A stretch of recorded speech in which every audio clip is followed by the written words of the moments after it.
Gözlerim seni arıyor, her köşede, her yerde. Sensiz geçen her an kalbime bir dert, bir perde.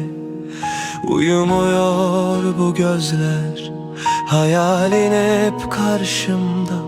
Sen benim tek gerçeğimsin, en güzel rüyamda.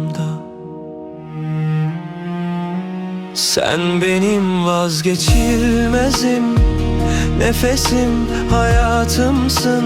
Sen yoksan dünya bomboş, sanki hiç güneş doğmamış. Kalbimden söküp atamam, sen damarımdaki kansın. Bırakamam seni asla, sen benim tek aşkımsın.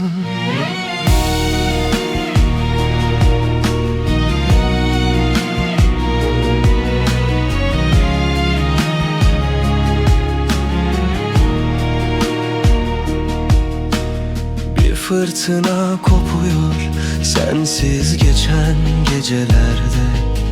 Sığınacak limanım yok, kaybolmuşum denizlerde. Elimi tut, bırakma, korkuyorum karanlıktan. Senin ışığınla yaşarım, kurtar beni bu zindandan. Biliyorum çok zor bazen bu deli sevdamız, ama sen olmadan yaşamak inan ki imkansız. Adını fısıldıyorum en sessiz anlarımda bile. Seninle başlar her şey, senle biter bu çile.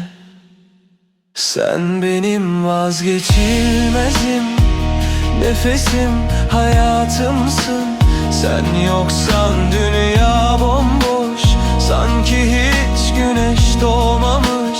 Kalbimden söküp atamam, sen damarımdaki kansın. Bırakamam seni asla, sen benim tek aşkımsın. Bırakamam seni asla, sen benim tek aşkımsın.